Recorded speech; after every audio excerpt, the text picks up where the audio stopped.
आज की इस वीडियो के माध्यम से मैं आप सभी के साथ एक ऐसी कहानी शेयर करने वाली हूँ, एक ऐसी सच्ची घटना बताने जा रही हूँ जिसको जब आप सुनेंगे, समझेंगे तो वाकई में हैरान रह जाएंगे और परेशान हो जाएंगे कि क्या ऐसा भी हो सकता है। जी हाँ दोस्तों, आप लोगों ने अक्सर लोगों को ये कहते हुए सुना होगा। जी हाँ दोस्तों, आप लोगों ने अक्सर ये सुना होगा कि एक लड़की ही वेश्या होती है, एक लड़की ही कोठे पे धंधा करती है और अपना जिस्म बेचती है। लेकिन आपने ये बहुत कम सुना होगा या फिर आपने ऐसा कहीं नहीं सुना होगा कि एक लड़का जो कि वेश्या है और वो अपना जिस्म पैसों के बदले में बेचता होगा। जी हाँ दोस्तों, कहते हैं ना कि कलयुग का युग है ये। आज के ज़माने में, आज के इस युग में कोई कुछ भी कर सकता है और कुछ ऐसा ही हो रहा है। पहले जहाँ तक लोगों का ये मानना था कि एक लड़की ही वेश्या बनती थी पैसों के वजह से, लेकिन आजकल जो लड़के हैं वो भी अपना इस काम में अपना कदम रख रहे हैं और आजकल के लड़के भी वेश्या हैं और वो भी पैसों के बदले में अपना जिस्म बेचते हैं औरतों को। दरअसल ये कहानी भी कुछ ऐसी है कि एक गरीब लड़का जिसको मजबूरन अपना जिस्म बेचना पड़ा घर परिवार के वजह से, क्योंकि पैसे की कमी थी, बहनों की शादी करनी थी, और किस तरीके से वो लड़का अपना जिस्म जब पहली बार बेचने गया तो उसके साथ क्या क्या घटनाएं पेश हुई, उसकी ज़िंदगी में क्या उतार चढ़ाव आए, और जब लोगों को पता चला इस बारे में तो इसके क्या क्या क्या उसके लाइफ में चेंजेस आए, क्या क्या हुआ, वो सारी चीज़ें मैं आपको विस्तार से बताती हूँ। तो चलिए कहानी को बिना टाइम वेस्ट किए हुए मैं सुनाती हूँ। आदाब, नमस्ते, सत श्री अकाल। मैं हाजिर हूँ फिर से एक ऐसी ही सच्ची घटना और सच्ची कहानी में। और मेरा आप में से किसी की भी भावनाओं को ठेस पहुंचाना या आप लोगों की भावनाओं को आहत करना, ऐसा मेरा मकसद बिल्कुल नहीं है, कतई नहीं है। बल्कि समाज में घट रही घटनाओं से आप सभी को जागरूक कराना ही मेरा मकसद है। तो चलिए इस कहानी को शुरू करते हैं। दरअसल ये कहानी है, इस कहानी की शुरुआत दरअसल होती है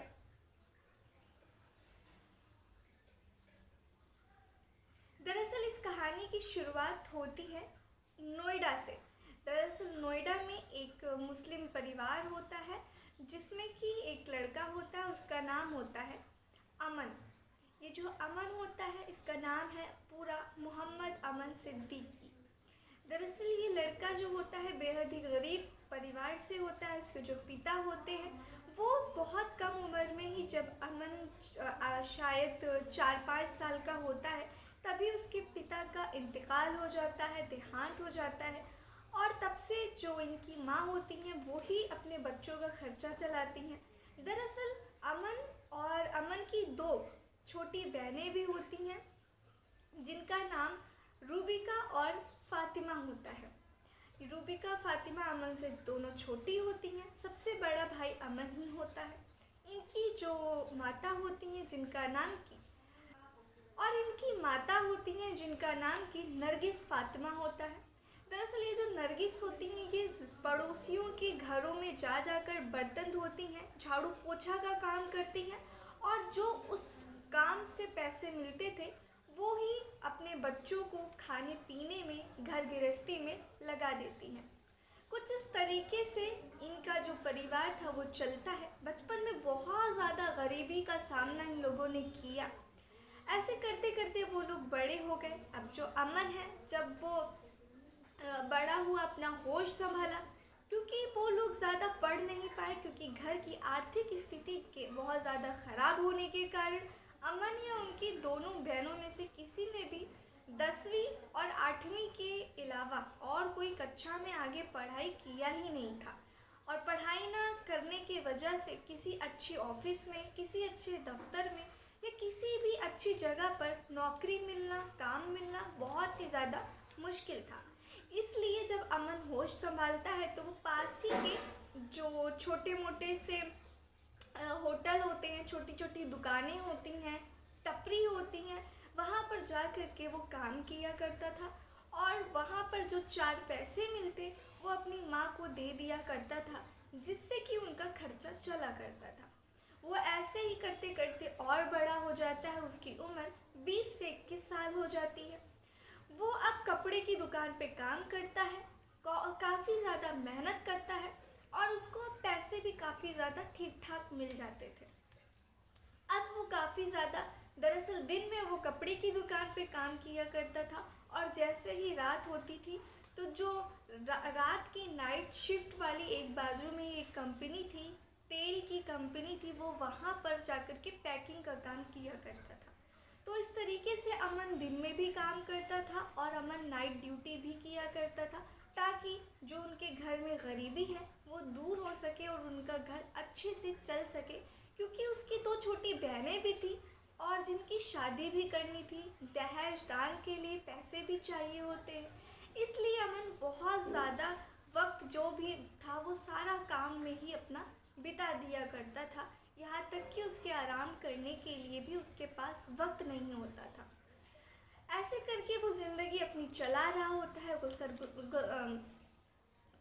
बसर कर रहा होता है।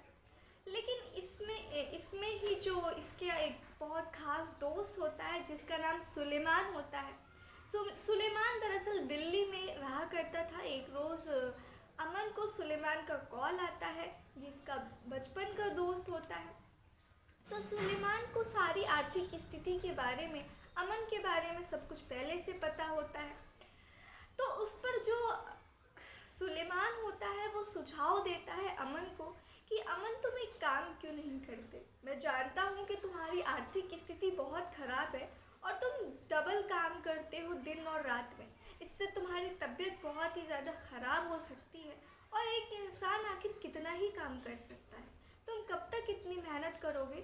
चलो मैं तुम्हें एक काम बताता हूँ जिसमें तुम्हें करना कुछ भी नहीं है, लेकिन पैसे ही पैसे हैं।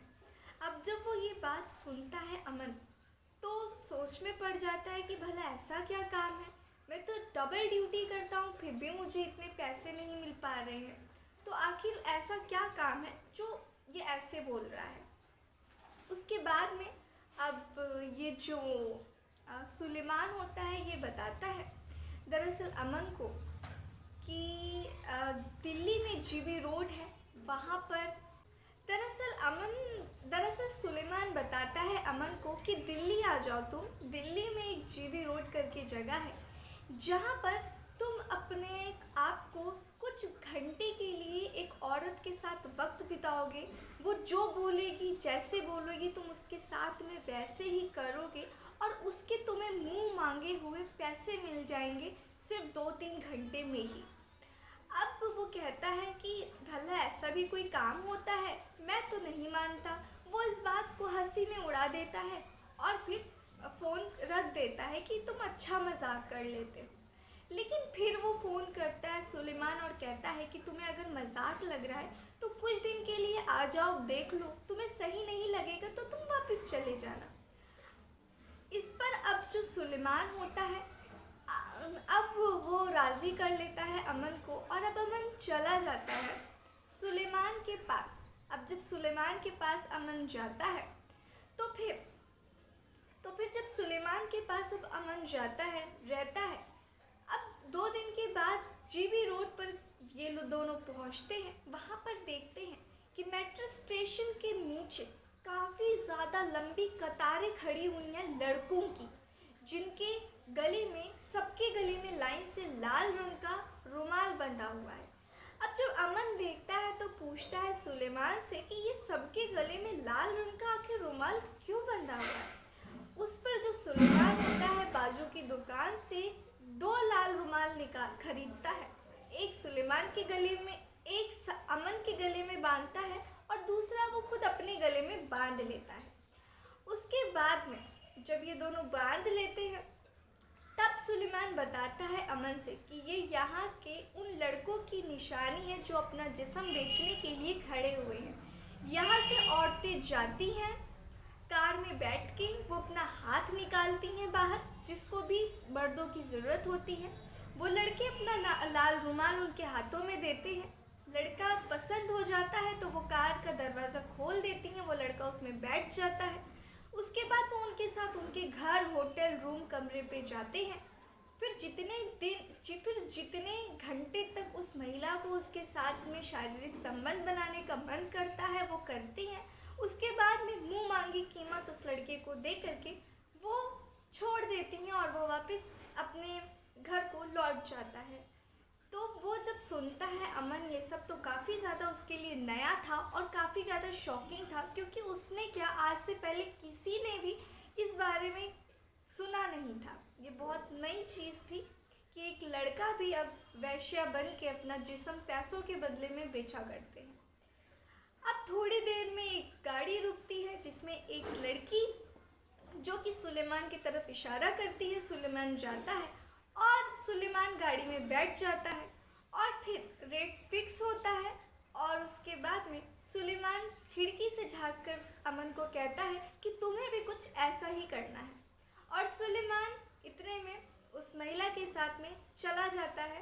और थोड़ी देर के बाद अब यहाँ पे अमन अकेला रह जाता है। अमन थोड़ी देर के बाद अमन के पास भी एक गाड़ी रुकती है। एक महिला जो कि 40 साल की लगभग उम्र की थी और उसकी गाड़ी रुकती है अमन के पास। अमन जाता है पास में, अमन का के लिए गेट खोल दिया जाता है। अमन गेट में बैठ जाता है और अमन कहता है कि मुझे 5,000 रुपये चाहिए। लड़की जो होती है वो महिला वो कह देती है ठीक है। उसके बाद में वो गाड़ी ले करके अपने घर पे पहुंचती है। घर दरअसल घर नहीं, होटल से किसी कम नहीं था। उस लड़के ने पहली दफ़ा इतना ज़्यादा शानदार घर देखा, उसकी आंखें एकदम चौंधिया गई। इतना खूबसूरत घर देख के, बिल्कुल होटल जैसा वो घर था। अब वो जो लड़का होता है उसको वो अपने कमरे में लेके जाती है और लाइन से अपने कपड़े उतारने लगती है। फिर अमन जो था उसको भी समझ में आ जाता है कि उसको क्या करना है और किस काम के उसको पैसे मिलने वाले हैं, 5,000। उसके बाद वो भी अपने कपड़े उतारता है और उस महिला के साथ में शारीरिक संबंध बनाना शुरू कर देता है। लगभग 2 से 3 घंटे तक ये दोनों आपस में शारीरिक संबंध बनाते हैं। उसके बाद में जो महिला होती है वो उस लड़के को 5,000 रुपये देती है और उसके बाद में उस लड़के को कहती है कि मुझे तुम्हारे साथ बहुत ही ज़्यादा अच्छा लगा, तुम मुझे अपना नंबर दे दो, मुझे अब और जब ज़रूरत पड़ेगी तो मैं तुम्हें ही फ़ोन कर लूँगी और तुम आ जाना। इसमें वो लड़का उसको नंबर दे देता है और पैसा लेकर के चला जाता है। अब उसके अगले दिन जब वो महिला होती है वो उसको दोबारा से फ़ोन करती है और बुलाती है। अब वो जो लड़का होता है वो दोबारा उसके घर पहुंचता है और फिर वो सोचता है कि मैंने इससे 5,000 रुपये मांगा था और ये बिना किसी बिना किसी बहाने के उसने हाँ कर दिया। अब मैं इससे और पैसे मांगता हूँ और काफ़ी ज़्यादा ये महिला अमीर लगती है। इस पे अब उस लड़के ने उस औरत से 25,000 की डिमांड रखी कि मुझे 25,000 रुपये चाहिए। अब वो महिला फिर से मान जाती है बिना किसी बहाने के। अब ये लड़का होता है ये फिर से उसके साथ में 2-3 घंटे तक शारीरिक संबंध बनाता है। उसके बाद में जो महिला होती है वो कहती है कि दरअसल मेरा नाम है रिया। दरअसल वो लड़की बताती है कि मेरा नाम रिया है और मेरे पति का मेरे से 5 साल पहले ही तलाक हो गया था और इसलिए मैं अपने जिस्म की भूख और प्यास मिटाने के लिए कोई तो चाहिए, इसलिए मैं तुम्हें कॉल कर लेती हूँ। और तुम मुझे इस मार्केट में नए दिख रहे हो, क्या तुम अभी नए आए हो? तो वो लड़का बताता है कि जी हाँ, दरअसल मैं नोएडा का रहने वाला था और मेरे दोस्त ने मुझे ये बताया और मुझे क्योंकि मैं बहुत गरीब परिवार से हूँ इसलिए मुझे पैसे के लिए ये सारी चीज़ें करनी पड़ रही है। मेरी 2 बहनें हैं, मुझे उनकी शादी भी करनी है और अपना घर भी बनाना है। उसके बाद में वो औरत बोलती है कि ठीक है, तुम्हें जितने पैसे चाहिए मैं देने के लिए तैयार हूँ। उसके बाद में ये लड़का चला जाता है वहाँ से और ये लड़का सोचता है कि वाकई में उसके दोस्त सुलेमान ने उसको कितनी अच्छी चीज़ बता दी है और उसको बिना कुछ किए ही उसको मुंह मांगी कीमत के पैसे मिल जा रहे हैं। इससे अच्छा और क्या ही हो सकता है। अब अमन एक सीधा साधा गांव का लड़का जो कि इस वैश्या वाले धंधे से भी अनजान था, अब वो बखूबी इस वैश्या वाले धंधे में आ चुका था और उसको काफ़ी ज़्यादा मज़ा आ रहा था और उसको अब इस चीज़ की लत हो चुकी थी। और अब वो जो महिला रिया थी जो कि तलाकशुदा थी, अब उसको भी किसी के सहारे की ज़रूरत थी और अब अमन और और रिया एक दूसरे के बेहद ही करीब आ चुके थे। वो दोनों एक दूसरे से बेहद ही ज़्यादा प्यार करने लगे थे और हमेशा एक दूसरे के साथ घंटों घंटों बातें किया करते थे और एक दूसरे में ही समा जाया करते थे। ऐसे चलते चलते जो रिया होती है एक दिन बोलती है अमन से कि मुझे तुम्हारे साथ शादी करनी है और मैं तुम्हारे साथ शादी करना चाहती हूँ। तुम्हें जितने भी पैसे चाहिए होंगे, मेरे पास पैसे की कोई कमी नहीं है, मैं तुम्हें सारे पैसे दूंगी, तुम्हारे सारे खर्चे उठाऊंगी। लेकिन इस पर अमन कहता है कि क्या भरोसा तुम्हारा कि अगर मैं तुमसे शादी कर लूँ तो तुम मुझसे तुम मेरी मदद करोगी। इस पे वो जो लड़की होती है, महिला होती है रिया, वो कहती है ठीक है, अगर तुमको उस पर भरोसा नहीं है तो पहले तुम्हारी दोनों बहनें की शादी करा देते हैं, उसके बाद में तुम मुझसे शादी करोगे ना। फिर जो महिला होती है वो उन दोनों बहनों के लिए एक अच्छे से लड़के की तलाश करती है। 2-3 महीने के अंदर उन दोनों बहनों की शादी करा दी जाती है बेहद ही अच्छे घर में। और अब दोनों बहनें हंसी खुशी अपने पति के साथ में रह रही होती हैं। और कुछ दिन के बाद रिया और अमन भी एक दूसरे से शादी कर लेते हैं और शादी के बंधन में बन जाते हैं। और रिया क्योंकि पहले से एक जॉब किया करती थी ऑफिस में, तो उसको अब उसके पति को किसी भी पैसे की ज़रूरत नहीं पड़ती थी कमाने की। और अब रिया अपनी सासू माँ और अपने पति का बहुत अच्छे से ख्याल रख रही थी। तो दोस्तों, ये थी आज की कहानी कि किस तरीके से एक वैश्या लड़का एक लड़की के साथ में शादी कर लेता है और उसको अपनी दुल्हन के रूप में एक विधवा, एक शादीशुदा औरत को एक्सेप्ट कर लेता है।